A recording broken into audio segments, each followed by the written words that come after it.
Hi, I'm Ian. And I'm Mark. And And this this is is Let's Let's Get Get Into Into It. It.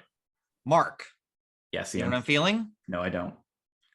This pod is going to be the best one yet. The best of the year. I agree. Definitely the best of the year. It's the only one of the year. I see what you're going for, but I also agree. Yeah. So this is 2022 Mm-hmm. or 22-2. What are your thoughts on this conventional speak? I think it's okay. If you wear a 2-2 for the next pod, then I'll call it 22-2. Otherwise, it's 2022. Now you're in my head. Yeah. 2022. 2022. Basically, it's a hard year, Mark. It's going to be a hard year to say. It's the best year yet. Best pod yet. Best year yet. Best pod yet. February 1st, we'll know how to say it, right? Maybe. Yeah. Maybe. Yeah. So before we get going here, the fans have been wanting this jingle for a long time, right? Yes. And I've been hard at work, tickling the ivories, as it were, to get a jingle for everybody. All right. You got one ready? So this is live, basically. I have not heard this yet. Nope. This is 7/8 of the way there. This is the best chord progression I've ever heard out of this house. All right. And I'm gonna play it for you. So here we go. I guess we're a reaction channel now. Reaction channel. I'm listening. They got red hair, they really don't care what they talk about. They just want to have a good time while talking online. Let's get into it. Well, Wow. clear a space on that shelf behind you, buddy, because the Grammy Yes. coming. Right there. Right That's there is going to be a Grammy, and then Oscars and the whole thing, right? Yes. Pulitzer. Mm-hmm. Yeah, triple threat, definitely. So pretty soon, guys, you're going to be hearing that. That's going to be our intro, part of our intro. So yes.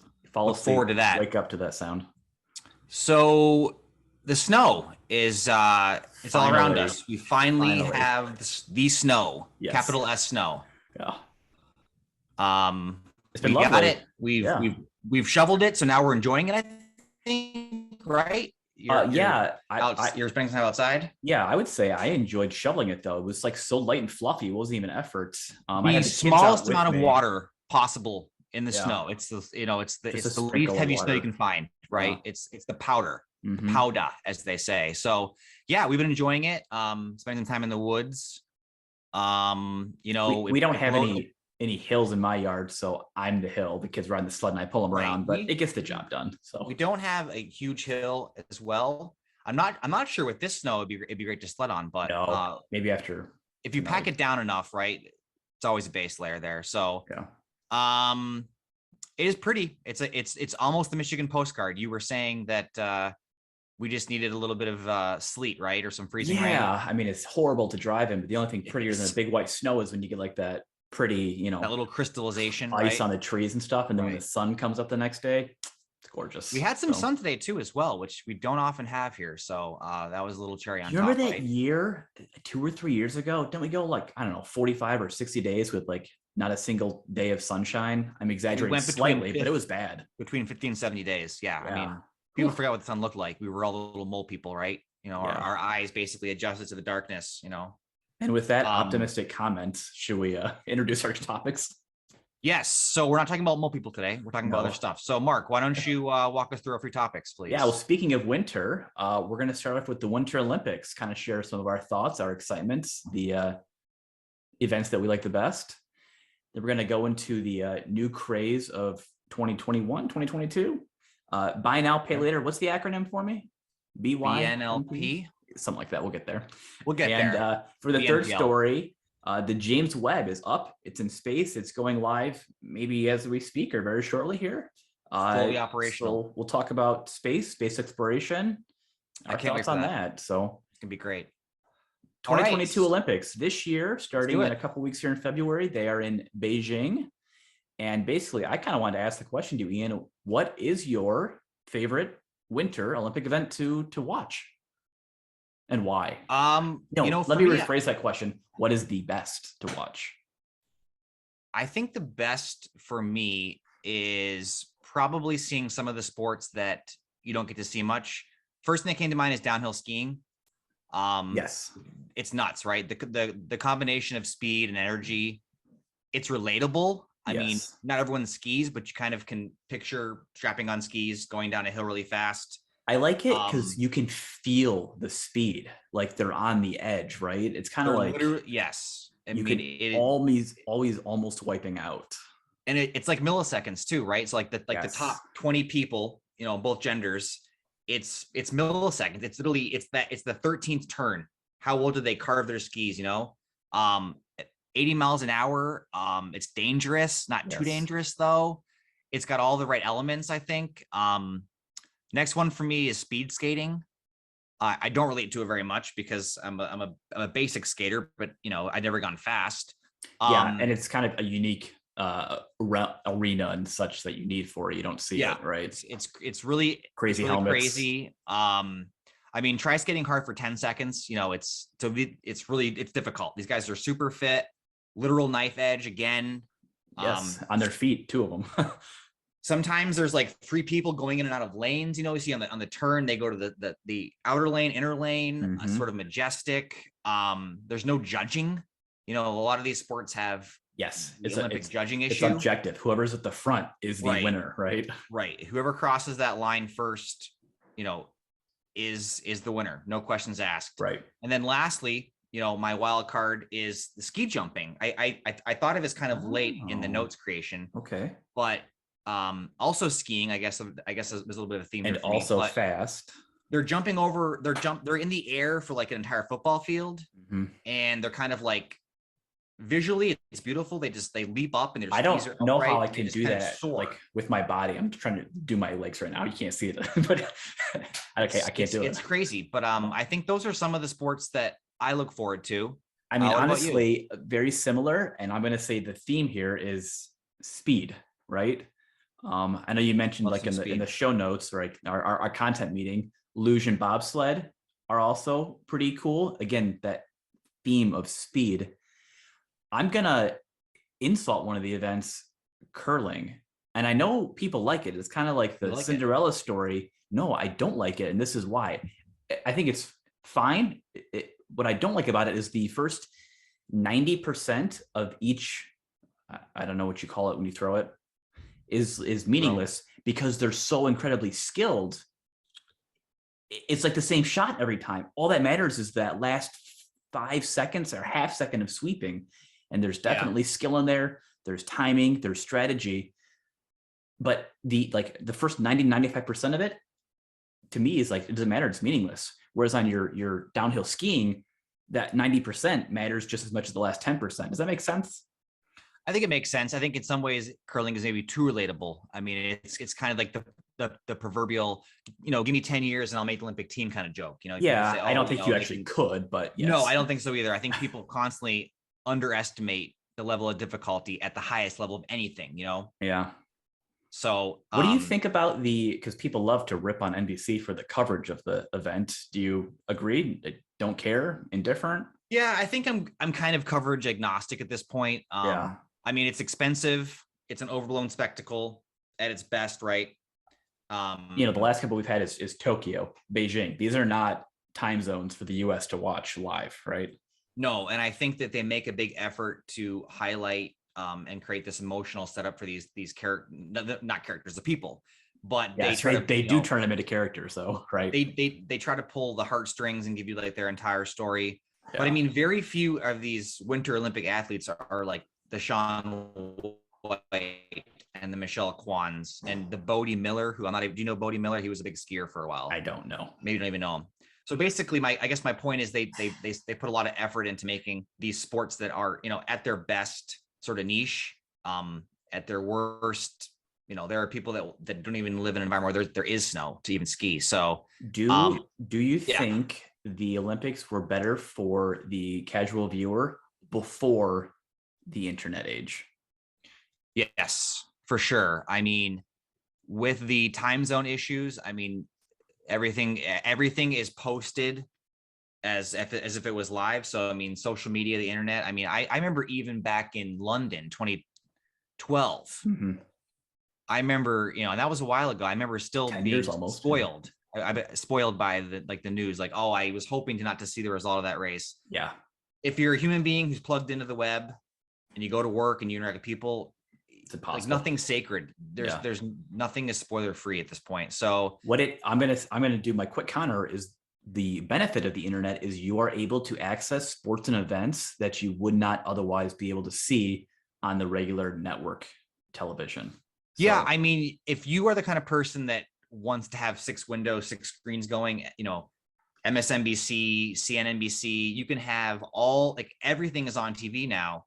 But I kind of liked back in the day, like the Atlanta games, 96, Nagano, 98, where 8 to midnight was what Americans got to see. Yeah, I know. I remember that was my family too. And it was tailor-made. Yeah. And they highlighted American athletes. The nation sees it together.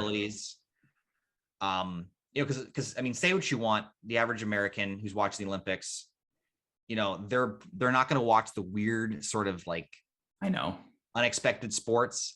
And frankly, they're interested in the Americans. I mean, I know nationalism is like one of the most premier components of the Olympics. I mean, they say that everybody's there as a common friend and ally. It's the global games, but they still have that flag on.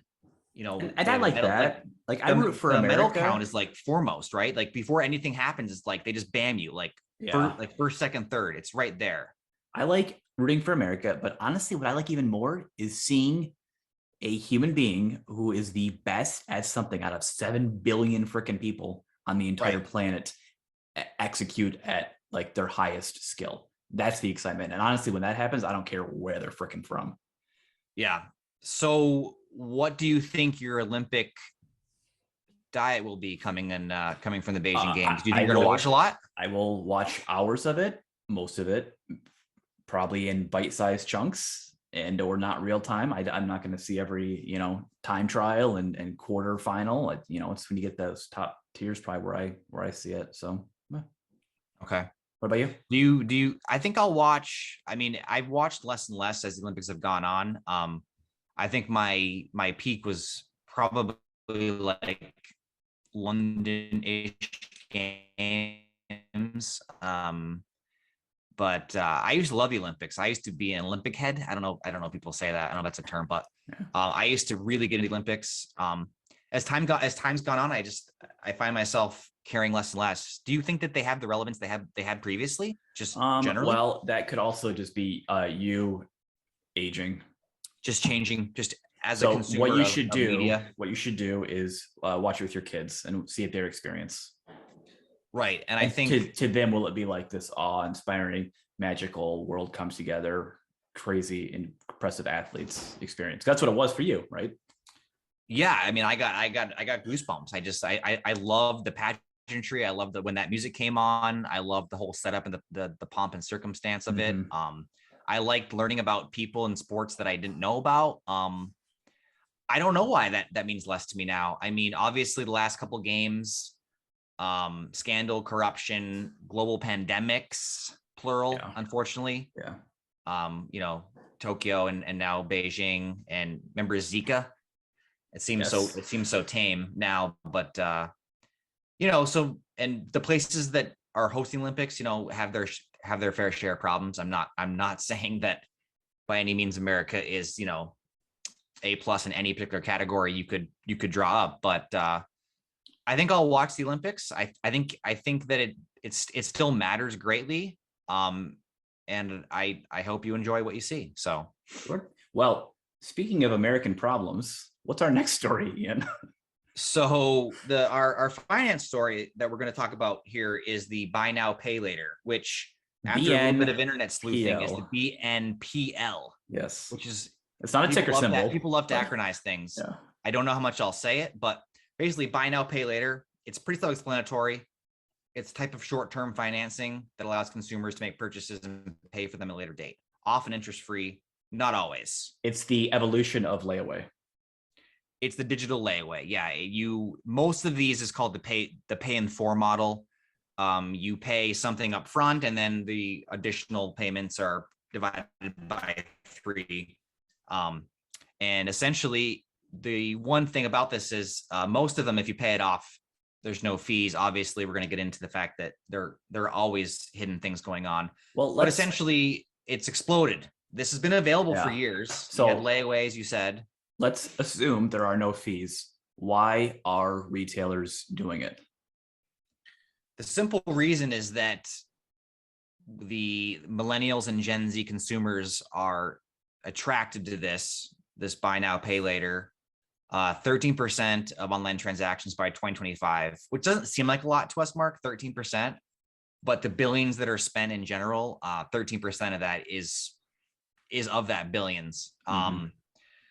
The retailers of the Target, Amazon, they're getting into it. I think before, you had layaway, it wasn't fully embraced by all the major players. But it is exploding popularity during the pandemic. I think here's the psychology. Online shopping. This is why they do it. Yeah. I want to buy something. It costs $100. Yep. I only have $50. If I can pay $25 4 times, that means I can just spend $25 and I'm good. But I don't. I spend $25 and I still have $25 more dollars. I buy something else for 10 or 15 bucks. Yep. So I just spent 40 out the door, but I'm on the hook for 75 more. So I think I got a steal, but they took more money from me than they would have otherwise. This is a basic human psychology experiment that people who run capitalistic endeavors know they have us over a barrel. Yes. What you just said is happening. They have the data, they have the spreadsheet, they know that you're doing that.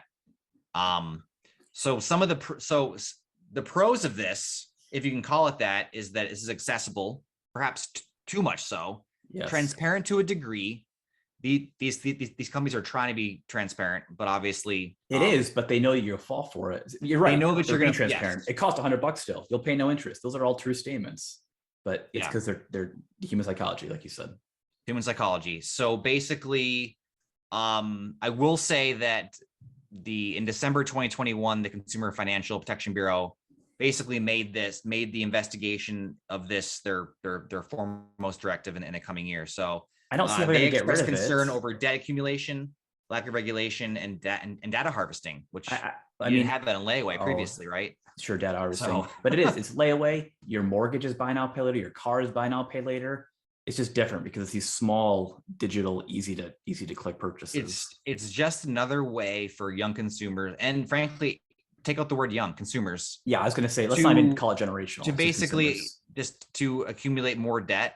Yeah. So my joke is I keep calling it buy now, pay forever, right? I think it's incredibly clever.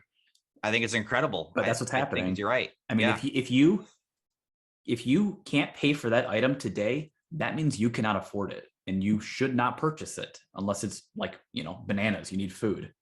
And I keep thinking about and obviously cost, the buy now, pay later stuff is not typically opportunity cost. I mean, this is like no better than payday loans, right? It's the same thing in a different package. So different color blanket, I said. Yeah. That money you're paying for 3 or 4 or 5 or 6 months, $20. If you just hadn't bought that thing, because you probably really didn't need it, you didn't need that pair of jeans, and that $20 went to the stock market instead. Yeah, you didn't have to pay interest, but you could have been making interest, right? And now at the end of that year, you could have bought 2 pairs of jeans, right? They have made purchasing things you can't afford so convenient and easy that essentially they're just pulling people into this cycle, right? Yeah. And the big players you have. Yes, who are they? You have Affirm, you have Accenture. I think PayPal is doing the sort of pay for program. I'm assuming they all will, right? Yeah, I mean, this is going to explode, I think. The pessimist in me says that just because they're being investigated, I don't see this changing much. I mean, this is boosting the American economy. Yep. Yes. But it's putting people more into financial servitude, basically. If you don't pay it off in 4 payments, yeah. Right. The bottom line is there are no fees, but there are certainly issues if you don't pay it off within the 4 payments, right? And you're on the hook, right? You have made a contract, so to speak, that you have to pay this money back. So my big takeaway, I think we're kind of on the same page here. It's crappy all around. I'm not surprised that this is the next play for these companies. I mean, the fintech space is just going to explode, whether it's crypto stuff or this, and this is just a piece. This is a piece of the puzzle for them. New, and this is cynical, any new product or mechanism introduced by the financial realm is never going to be in the best interest of the consumer. Right. Sorry. As much as they're going to package it as this wonderful program that's accessible, transparent, no interest, 0% APR financing, they've run the numbers, Mark. If they didn't make more money, they would not do it. They would not do this. I don't know what the percentage of people is who are not paying who don't pay in the 4 model, but they exist. It's the same. It's not good. So anyway, as you move into 2022, audience, you're gonna hear more about this. Pay now, buy I thought later. we just say this: buyer beware. Buyer beware. Yes. Buyer beware. So let's get off planet Earth. Let's get off the finance stuff for a little bit, shall we? Off planet Earth and take to the stars, right? Ad Astra. Let's go. James Webb Space Telescope is up there being deployed as we record this, and it's potentially going to be, a generational impact, the same way Hubble was, right? Yeah, for sure. I think this is fantastic. This is a 10+ year endeavor to get this thing up, due to overcosts and delays and all that. But that aside, but I think you hit it right in the head there. The Hubble telescope was a game changer. Yes. It changed the way we think of ourselves, our place in the universe. I mean, the images that Hubble produced, yes, that's it, basically showed us what space was, right? And they brought it to the office or the home computer, and you had a picture of like the galaxy, the nebula, on the gases. Yes, on your desktop as a wallpaper. Thank you, Windows, whatever that was, 98. Yes. I mean, being able to put a visual onto space, the void of darkness and blackness was just incredible. I mean, there are people who are working for NASA and these companies that did that because of those images, right? Yes. Because of that technology. Yes. I mean, we learned enough material to fill 10,000 volumes just from Hubble alone, right? Yes. And so this is Hubble 2.0. I'm not going to say that. Well, so here's the differences, right? This is the next thing. The Hubble was in like the visible spectrum, whereas the James Webb is in the infrared. That's right. I'm glad you mentioned that. Bigger mirror. And it also is going to be in L2, the Lagrange point 2, which is a unique quirk of gravitational bodies where it basically can be stationary beyond the moon. And so that means much less light, heat from the Earth and from the sun, right? As opposed to Hubble, which was, near Earth orbit. It was looking through that film, so to speak. Well, right? And the downside is that the Hubble could be serviced, and it had to be serviced. The mirror wasn't aligned correctly. This one, it's got to function, because if it doesn't work, there's 0 ways to fix it. That's interesting. I didn't know that. Yes. Yeah. From my little bit of research, I was pretty impressed to see that the main objective, what it's capable of doing actually, is being able to see more than 13 billion years in the past, right? To the point of the universe where stars were just being formed. So this is early Genesis. I want to emphasize that point. That's what's so cool about looking at space and the stars, is because of the way light travels, it takes time. And so when you see a point of light in the sky, you're not seeing it as it is today. You're seeing it as it is when it left that body. So when you look into space, the James Webb telescope, or you from planet Earth looking up, you are literally looking back in time, which is corny, but also I think kind of romantic at the same time, Yeah, I mean, I think it's incredible. It's one of the coolest things out there. It really is. I mean, what do you think, I guess, Mark, about, you had posed this question of multiplanetary species, right? Humanity is looking to the moon, to the stars for Earth 2.0, right? I'm a big, I love reading that kind of stuff, science fiction, probably as a young nerdy boy, and it sticks with me. You asked me my favorite book of 2021. It was a fantasy book, but I think 2020 was a space book. And I believe in our lifetime, finally, I know they thought this 50 years ago, we will see, bases on either the moon and or Mars, right? And I think hope so. I think it's a worthwhile pursuit. I know Earth has its problems. I know we need to put money here.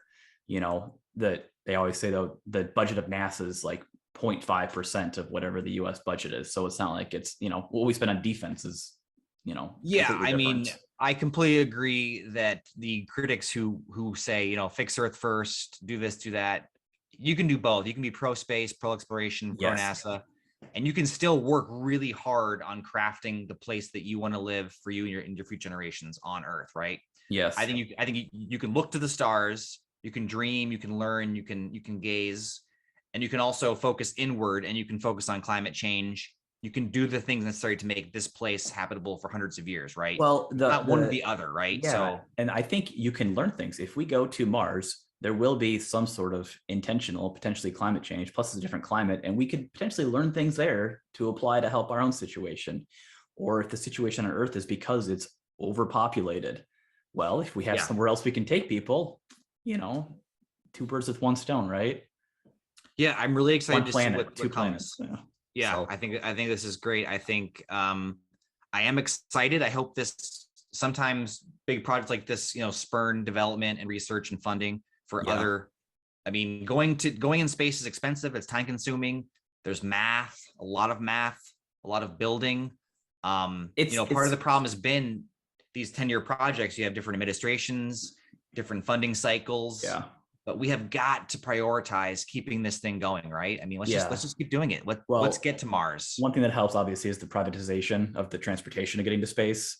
So whatever you think about the billionaires, we could do a whole pod on that, right? Elon Musk and Bezos and Branson, they're all getting it closer. It starts with the billionaires, but it will trickle down, just like when the European countries were exploring the, quote unquote, new world. Not to touch on all the atrocities that happened with that, but the idea of exploring a new place, right? Think of the amount of money and time that went into that. The same thing has to happen.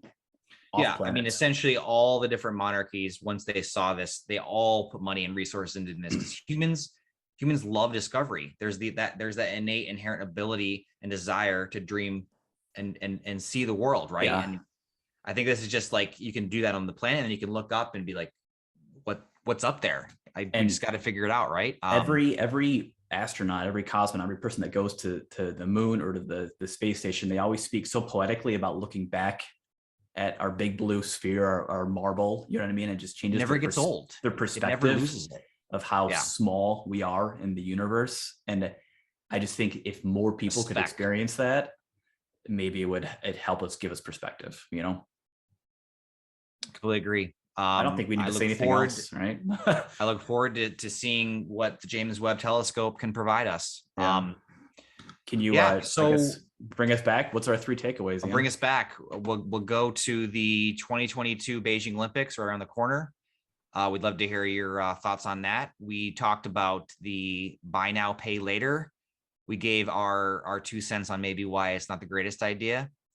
And then we finished up with this, with the grand majesty of space and the James Webb telescope that, as of January 8th, is basically fully operational and ready to. We can't say fully operational. It sounds like the Death Star, right? Fully operational space station. Well, that was the second. Yeah. I'm sorry. Finish it up. Continue. So it is operational. Yeah. It is not a death ray. Alderaan, you need not worry. You're just looking. And those were our 3 stories for our first pod of 2022. That's it. Yes, our first pod of 2022. Thank you for the jingle, Ian. I can't think of a better way to start off the year. I'm Mark. And I'm Ian. And this has been Let's Get Into It. This podcast is for entertainment purposes only. The content in this podcast is not intended to be a research report, financial, or life advice, and does not constitute an endorsement of any product, service, individual, or organization.